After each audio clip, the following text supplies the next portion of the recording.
Hi everyone, Alexandra Jowett, Jupiter Returns here with your weekly astrology forecast for the week of May the 24th to the 30th, 2021. It's a huge week. I'm sure you've possibly heard this already. We have, so I'm going to do things in a slightly different format this week. So rather than going through each day of the week, I'm just going to focus in on the main stuff that's happening, which of course is our full moon, a total supermoon lunar eclipse, which is on Wednesday. But I'm going to be going in really, really deep.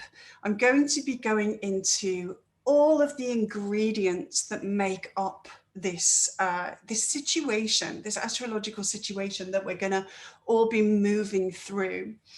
And so we're going to be looking at other planetary aspects that are taking place as well that are relevant to the eclipse. So rather than just isolating the eclipse as one part of the sky and of the week, I'm going to be looking at the sky in terms of how it's all working together and hopefully bringing some meaning from that to you, as well as perhaps some explanations around eclipses and aspects that perhaps you won't hear elsewhere. As always, if you're already a follower, thank you so much for your support. If you're new to finding me, again, thank you for finding me. But if you could give me a like, a love, a share, and definitely subscribe to my channel, that would be really, really appreciated. So we've come through a pretty potent weekend. We're moving into a very potent kind of month, actually, with these very prominent flashpoints within that month. The eclipse, so when we actually look at what is this eclipse that we're moving into, let's just break it down, okay? What happens when this happens? This is a full moon, okay? So when we consider what is a full moon is when the moon is in opposition to the sun, all right? Here's Earth basically right in the middle. So the moon is at the furthest point that she gets away from the sun. I think that's a really important point to consider. The sun is currently in Gemini. So the sun's got a Gemini vibration that it's trying to project onto the receptive canvas almost that the moon provides. The moon doesn't generate her own light. She simply collects light from the sun and then shines it back to us in a different way than if it was just coming directly from the sun. So there's lots within that we can create meaning from. I'm wearing black today, not because I've decided to be an emo, although I have got Saturn all over me like a rush at the moment. So the moon is yin energy. That was a good start, wasn't it? The moon is yin energy, and the yin is the feminine energy.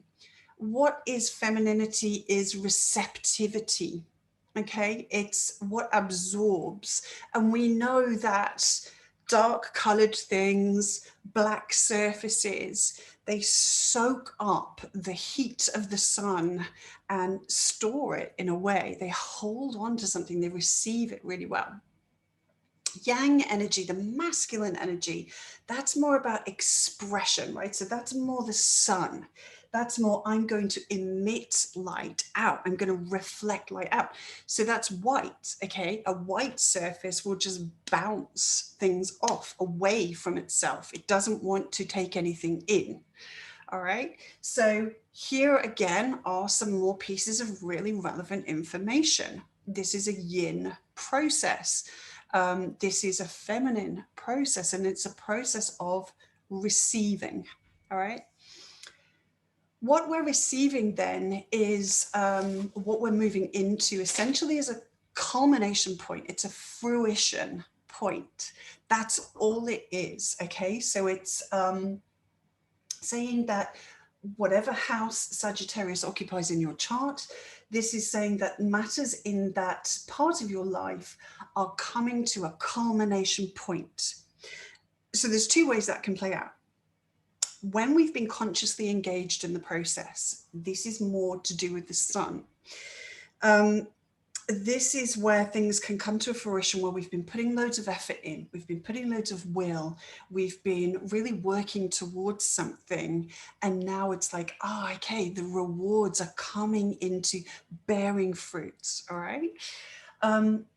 The moon, however, is more about the unconscious realm, the hidden, the bits that are dark. Okay.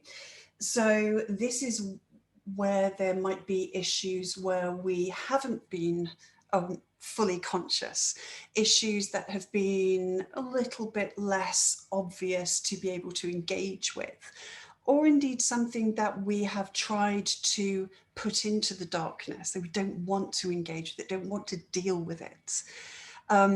Those are the things that are also going to come up to a fruition point and say, well, I know you don't want to go there, but it's time. All right.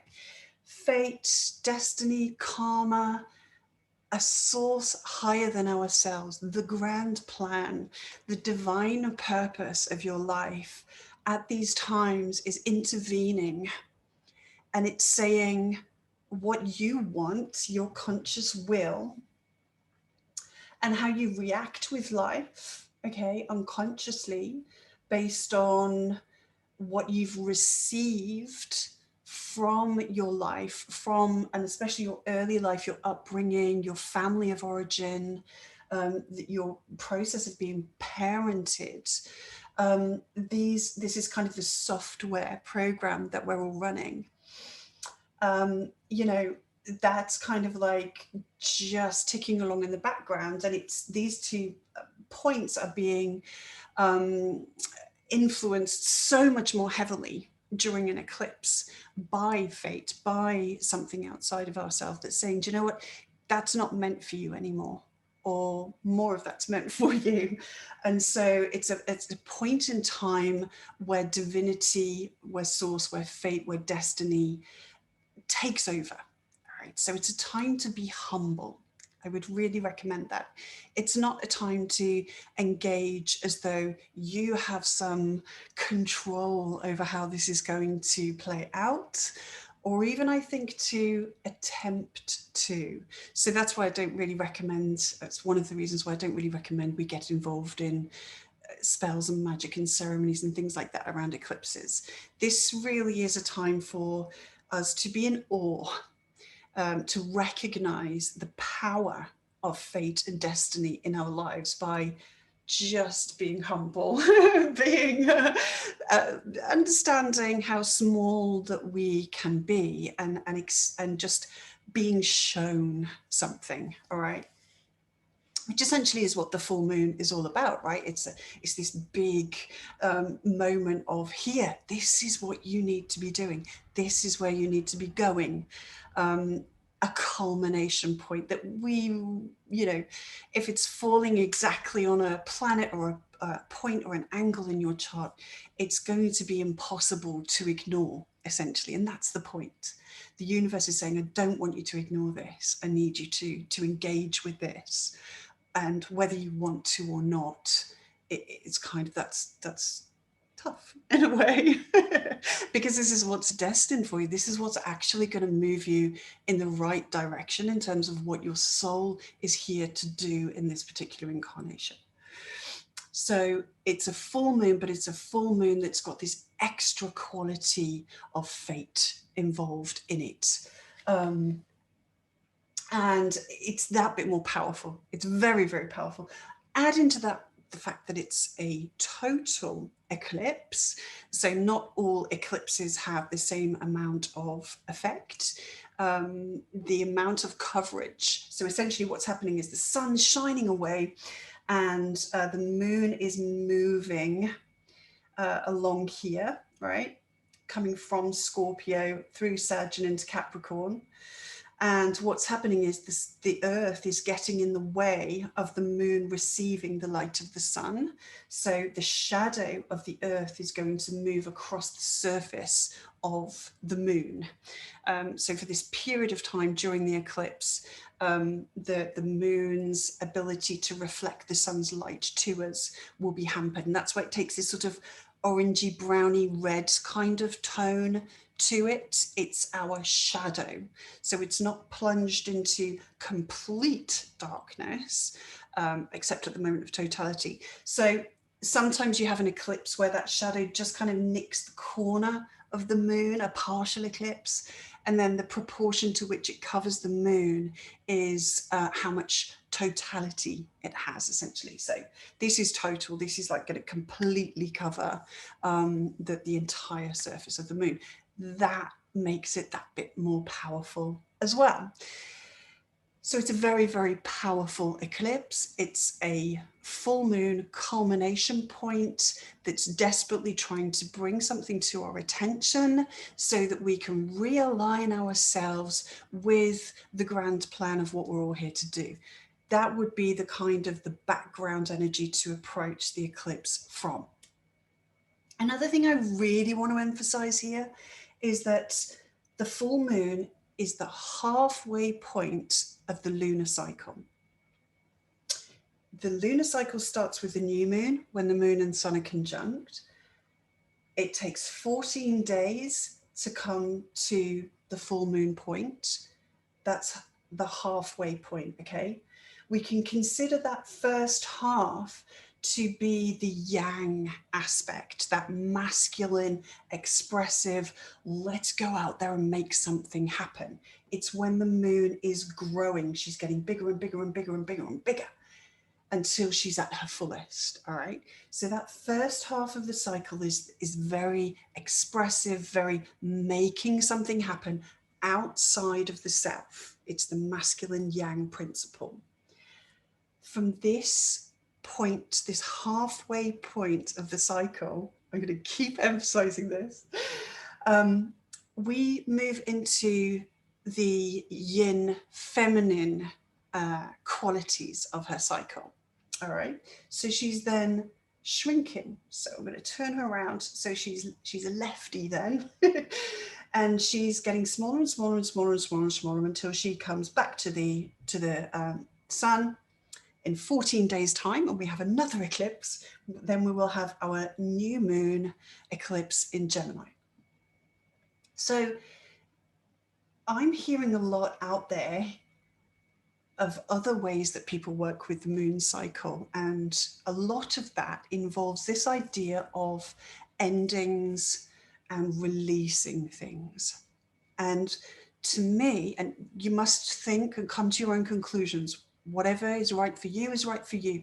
But for me, it kind of makes no sense. It's halfway through the process. And so to just bring things to a close there doesn't make sense to me at all. It also completely denies the feminine part of the cycle, which is so important, so important. The feminine part of this cycle, the integration part, is when we go past the full moon and we have humbly witnessed, we've observed, we've listened to and watched events unfold in our life that the moon is shining this big light on. She's saying, this is where we need to do some work. This is where something needs to happen. And what we then have is we have an opportunity to, and that may well be that, yeah, this has gone as far as it's going to go. This X, whatever it is in your life, that's gone as far as it can go, either because I've achieved everything I want to achieve there, or because it's no longer necessary, it's no longer helpful in my journey forward.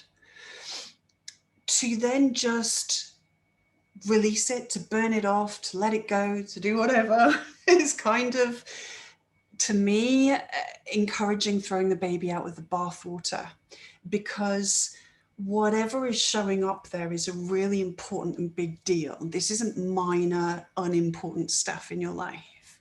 So what we want to do is we want to spend some time processing, digesting, and pulling apart what has been shown to us, actually engaging ourselves in the process of bringing out of that what it is within there that's going to be helpful as we move forward, because there'll be lots in there that has been. Then when we get very, very close to the new moon, all right, then we can start to think about releasing and letting things go and making space for something new to come into. All right, because we've sucked the bones dry of every bit of juice, every bit of information, every bit of meaning, every bit of value that it offers us by going through the feminine inner process. All right, this side is the outer process. I'm going to make something happen out there. And this is saying, okay, now it's time to pull that back in and integrate it within me. So that's what definitely the first 7 days after a full moon, that's what it's doing. We don't need to rush into anything at this point. In fact, I would recommend that you do the exact opposite. It's a time of contemplation. It's a time to go within. It's time to be with the self, increasingly to be with the self, the closer we get to new moon, to understand and to create meaning and value, drawing out of this what we need, so that when we come to the new moon, we are stronger and wiser. Yeah, we are more vital. We've nourished ourselves so that we're able to then go out and get what we want that bit more wisely, let's say, or in a way that's more in alignment with what we want. So I just wanted to spend a little bit of time talking about that because I hear it so often. And I just wanted to give you an alternative way of looking at how to use the lunar cycle. And I will be releasing a video on this very soon, just to really go into the whole cycle. But please just remember, this is just the halfway point, all right? And it's essentially just saying, okay, here's your feedback session. Here's how far you've come. What do you now want to do about that? And then, giving you the time to do that before the next new moon. So consider that. So all it is a ripening. It's a culmination point. It's the universe saying, here is what you need to see. Here is what you've created. Here is what you need to deal with right now. That's it. That's all it is, in a really big way. In a really, really big way, in a very powerful and important way. And the universe is on your side, however that shows up. The universe wants what's right for you, what's good for you, what's helpful for you. However this shows up, consider that it's done from the point of view of developing you where you need to go. Doesn't necessarily mean that it will be desirable, though. So, okay, that's the caveat to all of it. Not the caveat, but just my way of working with the lunar cycle. So this is taking place on Wednesday. Here in the UK, it's coming to its peak around noon, 12:19 here in the UK. Wednesday being the day that's ruled by Mercury. And my goodness, is Mercury really, really involved in the scene? Why is Mercury involved in the scene, I hear you ask? Mercury is involved. Let's just pull the moon back. This was the chart of the actual eclipse that I was showing you there, but let's just walk it through, because the eclipse isn't just that precise moment, all right? You'll have been being pulled into this energy for some days or weeks or possibly even months now, and the same happens the other side. But the whole days surrounding it are also really, really relevant. So let's just work on sort of processing all of that through. So the one thing I want to just touch in on first is the fact that we have Saturn. Saturn stationed retrograde yesterday, that's Sunday here in the UK. So his emphasis right now is very, very strong. So let's consider his part in the overall picture here. Saturn is about healthy boundaries, all right? He's about maturity. He's about experience, all right? He's age. and we get wisdom with age. And the reason we get wisdom with age is because we've seen that before. You know, there's only so many ways that kind of life will play out. And the older we get, it's like, oh, that's coming back round again. Oh, I used to wear my jeans that way 20 years ago, kind of thing. Like, you know, you're getting old. Things come back around. And so it's like you then have the experience to draw upon of time, longer time, Chronos, the Lord of Time, Saturn. So wisdom, maturity, experience, being able to master something, that's what Saturn is all about. When Saturn or any other planet is stationed either to go retrograde or direct, it just means that their influence on us is magnified. Technically speaking, the planet is closer to Earth than at any other point in its cycle. So it's hitting us, we're receiving the energy for that bit more strongly, but also because it's kind of slowed down, it's just that bit more, has that bit more kind of impression upon us, that bit more gravity, which is a very Saturnian word anyway, because of the heaviness involved. So Saturn is very, very prominent right now. And Saturn's saying responsibility, maturity, and healthy boundaries. He wants structure. All right. Saturn is the structure that supports things.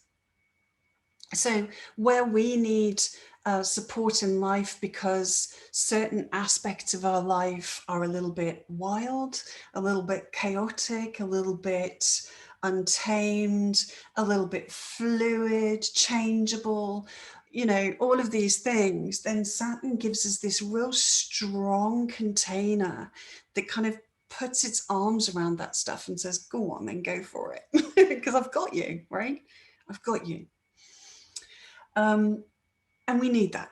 We really, really need that. And we need to integrate that Saturnian influence into ourselves so that we are doing that for those parts of ourselves. So we have to learn about when we say no. Saturn is all about saying limits. Okay, no more of something. All right. That's not healthy for me. I'm not going to do it. So there's elements of discipline that are involved there, elements of being responsible, even if it means that you have to deny something that you perceive as something pleasurable or enjoyable, or just something that is familiar. You know, this is a real important aspect of this eclipse, because this eclipse is taking place with this south node, and that very much speaks to our comfort zones. It speaks to something that we're very, very familiar with. And so we're being asked to take this seriously. Saturn wants you to take stuff seriously and say, really? Is that really good for you? Like, you know, Saturn rules the bones and the teeth. So I often use the analogy of brushing your teeth, right? Or just not eating sweets all the time. Like, you know, it's the father energy that says, you know what? I know you love sweets. Sweets are very nice, and they definitely bring joy to your life. There's no doubt about it. And you may be very, very familiar with eating lots of sweets, but if you do, then your teeth are not going to last until you're 90. And that's what Saturn wants. He wants you to have really strong, robust, resilient teeth that are going to help you to eat and get all the nourishment and nutrition that you need for as long as possible. And so Saturn's going to have to say, well, no, actually, you can't eat sweets. You need to brush your teeth, but you also need to eat a healthier diet. And that can feel like, oh, fun police. Yeah, but we have to have that. So a lot of people do view Saturn really, really negatively in that way. And as a Pisces, I end up just feeling sorry for Saturn. basically. So I'm like, I'm sticking up for the underdog here and just speaking on behalf of Saturn, possibly because Saturn's on my Mercury right now. I'm speaking up for him. But yeah, Saturn really does just, all of the planets just want what's best for you. And even if that is something that is a bit of a buzzkill, then, you know, it's really good. It's really healthy anyway. So Saturn's influence is very, very, very strong right now. And the way that Saturn is showing up is it's the square, as we know, I'm sure. I don't want to be too boring, but I will just briefly cover it. The square to Uranus. So with Saturn's station, and Saturn will just stay at 13 degrees now. Like, it's so slow. It's parked. It's parked at 13 degrees of Aquarius. So 13 degrees of any of the fixed signs is getting a ton of Saturn right now. So that's Aquarius, Taurus, Leo, and Scorpio. Check out where 13 degrees is.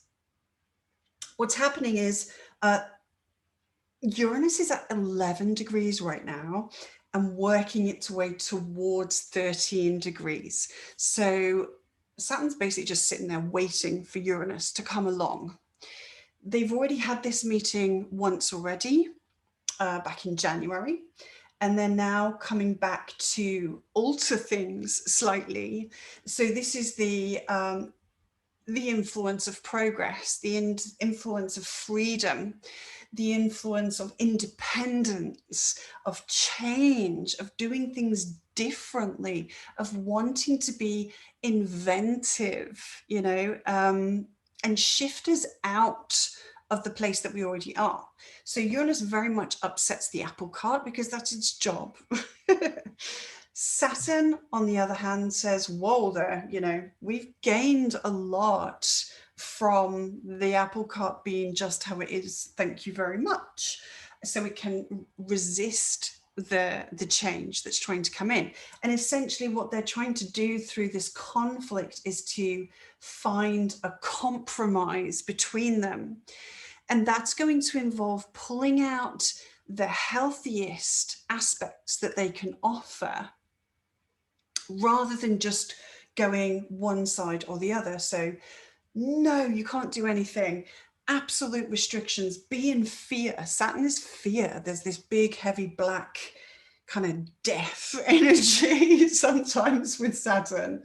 And it's like you know, you can feel like all it wants to do is make life hard and make it really boring and unfun and just be all about work and all of this kind of stuff and burden and, you know, restriction, limitation. And, you know, the flip side with Uranus is just, it's irresponsible. It's like an untamed teenager that just wants to go out raving, getting off its face and just doing whatever the hell it likes. You know, well, if the whole world did that, we'd soon be in total meltdown and chaos.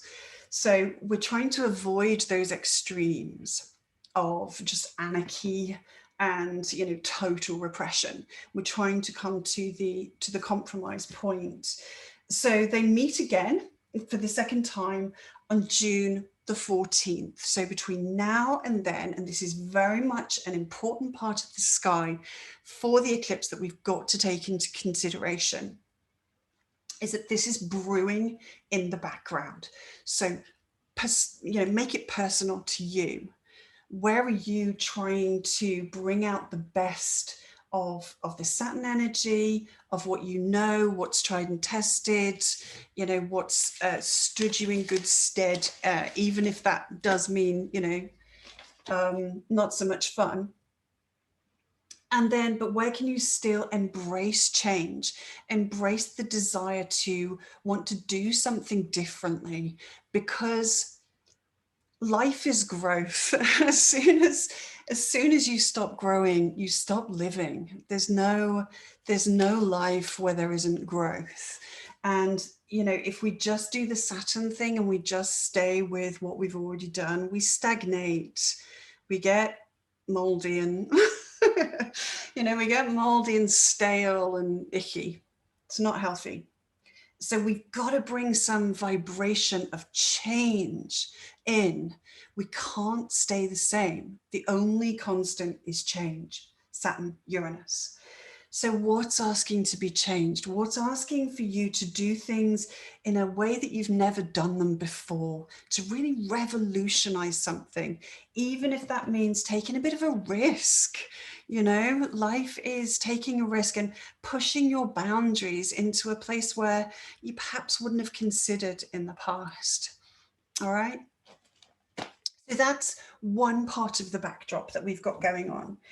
The other part is Mercury. So we come into Gemini. Mercury is the ruler of the North Node. Bear in mind that anything that's happening with one of the nodes is having a massive impact on the other node because they work as a pair, all right? So just so this first eclipse is a South Node eclipse, the North Node and the North Node ruler, in this case, Mercury, are massively relevant because they are in opposition to this moon, all right? And that's a really powerful major aspect to have. So let's go into what's happening with Mercury. And this is where we start to really, really deepen into the bigger picture of what it is that the eclipse is trying to bring into our life.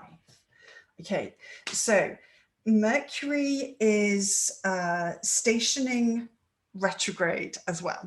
So Mercury will station retrograde on Saturday, so this coming Saturday, so a few days after the eclipse, which means that right now Mercury too is slowing right down and coming closer and closer to the Earth.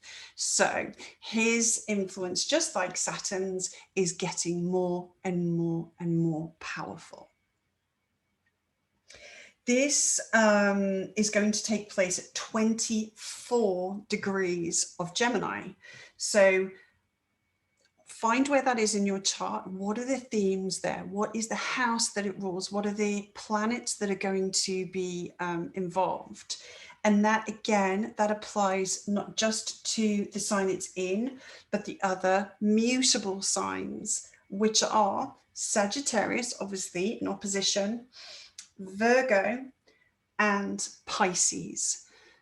Especially if you've got major transits going on in those signs anyway, this is just that extra layer on the top that's going to make it come to the surface that bit more of your life, make it more accessible, more feelable, more relatable, because this is a personal planet, all right? So Mercury is going to have an increasing involvement as well, but we have to understand that Mercury is going into retrograde. So that means that the themes that Mercury is bringing to us are also suggesting that we need to make some sort of change. It's saying we're going to go back over this area of our chart and refine things, okay, rework things, rethink things, redo things, just make some adjustments because there's something there that's just not quite right.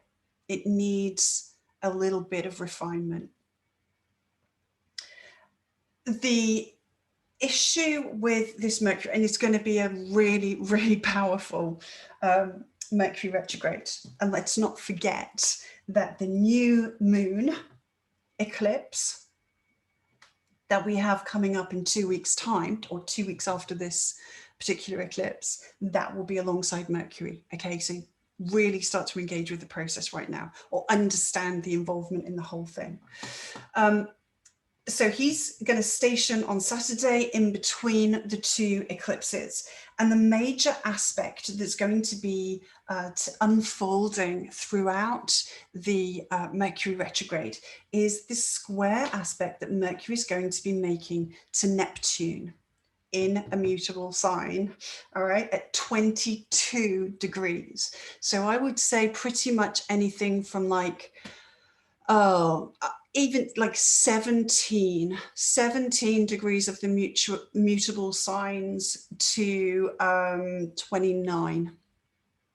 That's all going to be, but the closer to sort of 22, you know, the more powerful it's going to be, essentially. So yeah, so we've got this square that's building up, and this is going to take place 3 times throughout the Mercury retrograde, and the Mercury Neptune square is basically saying information. Mercury rules information. Mercury is the mind and the mouth, so it's information, communication, understanding. And it's also movement. Movement's really, really important. And this is why mercurial people are changeable or busy. You know, they're here one minute and there the next, and down here the next, and there's all sorts going on, because it's the energy of agility. That's what it is. It's like, I can move and bend and chop and change. It's mutable. It's youthful energy. And it speaks to movement. Let's think about the process of learning something very much, or just the idea of communicating something. In order to communicate something, as I'm doing right now, I have to take the information that's on my notepad here. I have to make it move into my brain. Then I have to move it from my brain to my mouth. Then I have to move it into the camera, and then it has to move from the camera into your device, and then from your device into your ears, and then from your ears into your, it needs all these little incremental pieces of movement. All right. So it's movement, it's information, it's data, and it's very mutable. Neptune is creativity on steroids, right? It's like the higher octave of Venus. So this is as creative as it gets. That can be a really awesome thing. I mean, what's not to love about creativity? Unless the creativity is just straying in the realm, into the realms of absolute fantasy or just total and utter inaccuracy. All right, which Mercury doesn't like. Mercury wants to get things right. Its job is to dot the I's and cross the T's and do the underlining and clean things and purify things and refine things. So it wants clarity. We need to be able to think straight, okay? We need to be able to communicate clearly so that people can understand. We need to understand instructions. You know, when I plug in my sat nav into my car, when I'm driving along the motorway, I don't want the instructions to be all muffled. I don't want them to be sung at me. You know, I want clear, precise instructions. And Neptune isn't about clarity. Neptune is where we dissolve clarity, enabled to merge and blend things, to play with reality, to warp it and bend it and distort it into different formations, so that we can explore possibility. All right. Possibility is something that we really, really need in our lives. So we could capture this energy in ways that, you know, if we want to do that, if we want to have our minds bent a bit by this, because we're going through a real creative process, then that's wonderful. But for the vast majority of people, this is just going to distort and warp information. And that can come by in a lot of ways.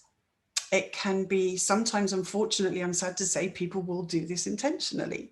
People will lie. This is the energy of lying, or misrepresenting information, you know, twisting things just slightly so that it seems credible, but actually isn't. And it's it's the downsides of communication. Of this is Chinese whispers. You know how something, as it moves from person to person to person to person, the story gets more and more crazy and far-fetched. This is the energy that we've got here. So this is not a time to put your faith, Pisces Neptune. This is not a time to be putting your faith in what you hear or see or read. And I don't give a monkey's what you choose to apply that to. Apply it to everything. This isn't just the idea that everything that is on the mainstream media is wrong, therefore I'm just going to believe everything on YouTube. It's also not everything on YouTube is wrong, so I'm just going to believe what's on the mainstream media. But that just seems to be like a real common way that this is playing out a little bit. It can be like, oh, I can't trust that information, so I'm going to go into another source of information. Well, the same influence is happening there as it is here. This is Neptune. It's the all, it's the entirety, and it's the collective subconscious. It's everything. So the influences are applying to everything. So massive caveat around this time is that something is related to the distortion or the warping, the bending of truth and of accurate information. There can also be a real compulsion at this time to fess up, and we've seen this in the news. Or situations can come out that force you to face, perhaps where you've manipulated the truth or information, or where you've, intentionally said something or presented something in a way that could, distort reality or accuracy. There can be this irritation internally of, oh God, with Mercury about to go retrograde, these are the things that can get unpicked. It's like, this isn't going away. this bullshit that you told, it's not going to go away. Actually, we're going to be going over this with a fine-toothed comb. So some of those things will be really kind of coming up now, and you may feel like, and it may even be unintentional, or you may have told a white lie in order to do some good. This is Pisces. And that, has played on your mind, or in some way, you see that even though your intentions were good, actually it's done a little bit of damage, and you'd like to put that right. You'd like some forgiveness around it. So those are issues that also I think may come up. And where that intensifies, where it gets even more personal than it already is because Venus is going to get pulled into the situation as well. So Venus is going to, I thought I had the dates. Hold on. I thought I had them down here somewhere. No, I'll put it in the, I will put it in the notes, okay? But during this week, around the time of the eclipse, what happens is that this square aspect between Mercury, ruler of the North Node, and Neptune, Venus conjuncts with Mercury. So this could be one of those classic Mercury retrograde situations where an old relationship, an old love, an old partner, an old friend, something like that comes back around just to put things straight, put things back into order where perhaps they went a bit wrong. So this is really turning it into a personal situation. But it's also a situation where we have to approach our self-love, our understanding of where we are at on our journey with self-love, and where we may have deceived ourselves. All right, because this deception energy here is not just something that other people can do to us, but massively we can do it to ourselves, because we want to believe this fantasy. We wanted to believe the story.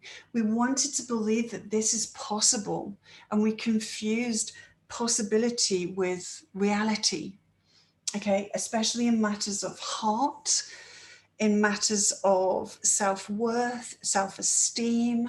So it's a real call to go back over this and say, yeah, I think I was deceiving myself a little bit there and not seeing things as they really are. Either I was seeing things through the beer goggles, you know, through the rose-tinted glasses as being better than they are, or in actual fact the other way, seeing things that, you know, seeing myself and my worth as being something far less than is actually the case.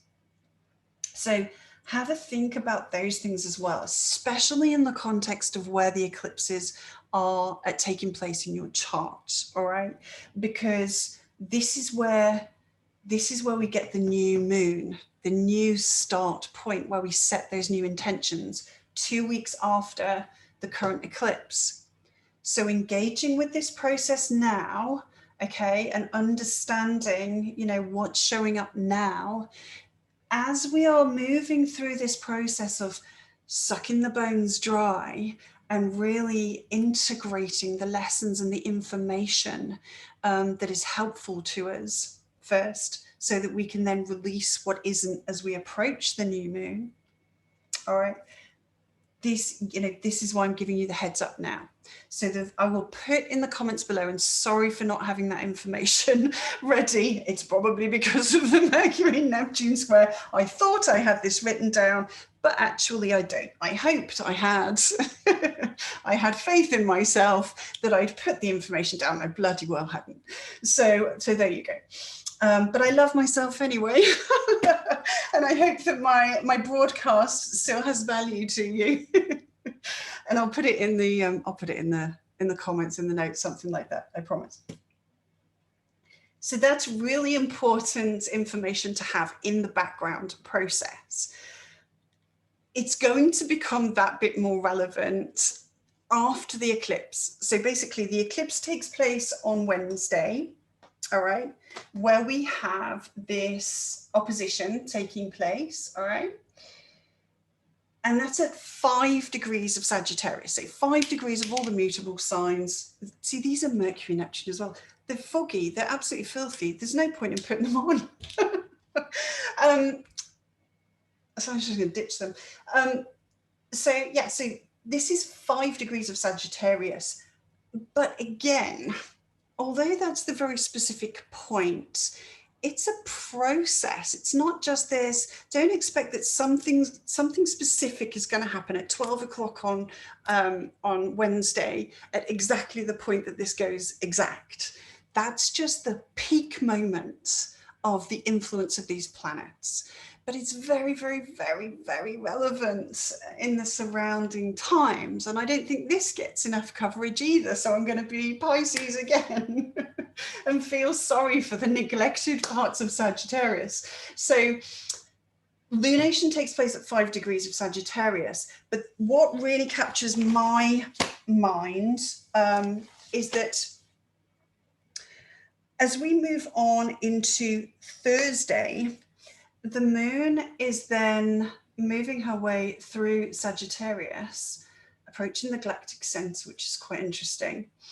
And basically what's going to happen is she's going to create a T-square to Neptune, whilst Neptune is squaring Mercury that's preparing to go retrograde with Venus.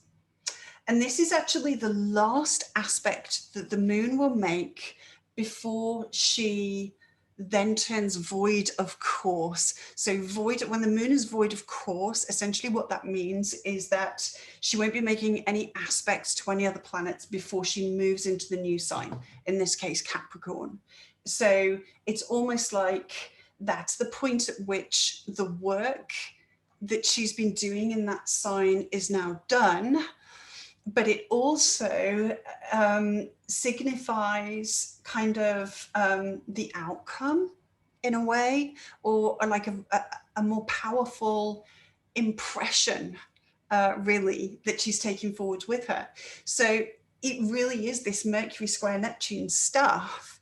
That's her parting shot. That's saying, yeah, that's the impression I'm going to leave you with from this eclipse. Okay, so that's on Thursday. So in actual fact, you know, to me, I think Thursday is going to be just as powerful, if not more so, really, because of this T square that's being created. So if we rewind that just a little bit back to the peak moment of the eclipse itself, it's in square to Jupiter. And what is Jupiter? Well, Jupiter is the ruler of the South Node. So it's that bit more important. It's that bit more powerful. It's also that bit more powerful because Jupiter is in its own sign. It's domiciled in the sign of Pisces. So to have the ruler of the South Node in this sign, and it's the sign of the collective, it's the sign of everyone, it's the sign of the best that we can be as spiritual beings. It's the most egoless part of the chart that just says, can we all just get along? Yes, I know we can. We don't have to do this egoic crap that we do. We can be better than that. We can be higher than that. So Jupiter in Pisces is brilliant, brilliant energy. But in harsh aspect to that, it's going to be saying, so where aren't we doing that? And it's asking you to make the adjustments accordingly. Where aren't you? Where is there a lack of wisdom, higher spiritual wisdom that's taking part in this?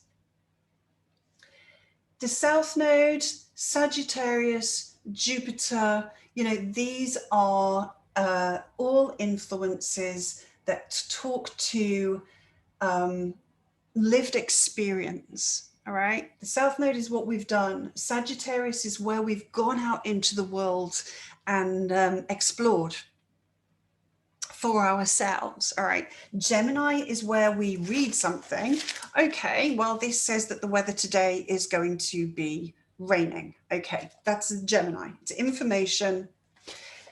Sagittarius is the energy of, okay, I've read that. Now I'm going to go outside and see what it's really like. Oh, it's actually sunny where I am.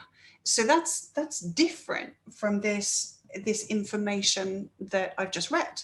It's the lived experience because I've gone out there and I've explored and I've had an adventure and I've opened myself up, including my mind, to the influences of the world, the global world, as much as there is, and everything that contains, which is a lot. All right, rather than just sitting in a library going, I know lots of stuff, but it's stuff that I haven't tested. All right, it's just information, it's just ideas. Gemini is ideas, it's information.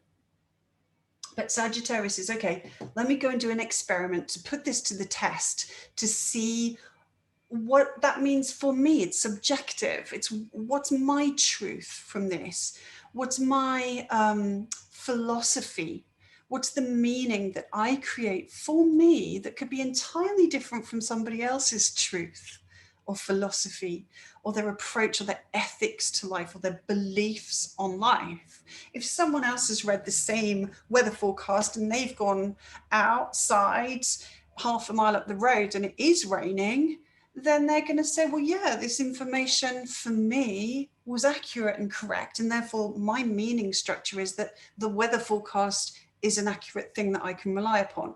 The person that's gone outside and it's actually sunny, the meaning structure that they're going to create from that is that actually sometimes what we read isn't completely reliable. There's local variations to that, and that actually my own lived experience is something that is potentially that bit more reliable and valuable to me. So that's the Sag vibe. It's also the South Node. The South Node is our karma. Where have we already been? What cycles have we already been going round and round and round in? What's the loop that we've been going round in? And there's value in that. Again, like this idea of the full moon being an ending or a release point. Again, you get this idea with the South Node that that's the past, it's to be got rid of. No, I would challenge that for my personal meaning structure, because my lived experience doesn't validate that. It's saying, okay, what's the good, where's the wisdom? All right, where is the wisdom from the actual experience that you've lived? So where you've been doing something over and over again, where you've been in the comfort zone of, you know, say for example, let's go back to that Saturnian lesson of I really enjoy eating sweets. It gives me a lot of pleasure in my life, so I'm going to carry on doing it, you know, because that's my comfort zone. It's you know, it's what I've always done, so I'm familiar with it and I quite like it. Well, the wisdom of Jupiter says, okay, show me, explain to me, what are the lived experiences that you've had with that? How did you enjoy that trip to the dentist to get that filling done? How did your bank account enjoy that experience, you know? And it's just saying, percolate your meaning and your higher wisdom from the past experiences that you've had. It's not saying judge the past experiences that you've had as being bad or something you want rid of, or good and you don't want to get, you know, you don't want to move on from there. It's not about the judgment, which Jupiter can often get stuck in. It's creating your personal meaning, your beliefs and your philosophy, okay, about the lived experience that only you have had. Nobody else has lived your life. It doesn't really matter that much what anyone else thinks. And that's a really, really important part of this, this whole cycle that we're in right now. All right, what matters to you, and how much have you engaged with the process of creating your own personal philosophy and wisdom from your lived experience, rather than just ingesting lots of data and information and then making a judgment on it, good or bad. It's a very binary thing. And that's a very Gemini thing in itself. If we consider these two, it's the twins, right? But we have these two pillars. Gemini, to me, always speaks of options, of decisions, you know, and it can fall into this good, bad, black, white, these very binary kind of on, off, all or nothing kind of situations. But really the square there is saying, especially from Jupiter, is saying there is nothing that's entirely bad and there's nothing that's entirely good. You know, it's foolish to consider anything that way. There's the yin yang symbol that I have here in the middle shows us, you know, there's a grain of light in the darkness and there's a grain of dark in the light. And they both benefit from that. So again, this is saying, you know, where have I been sort of too on off? Where am I being too black and white? And perhaps I can be a little bit more kind of open to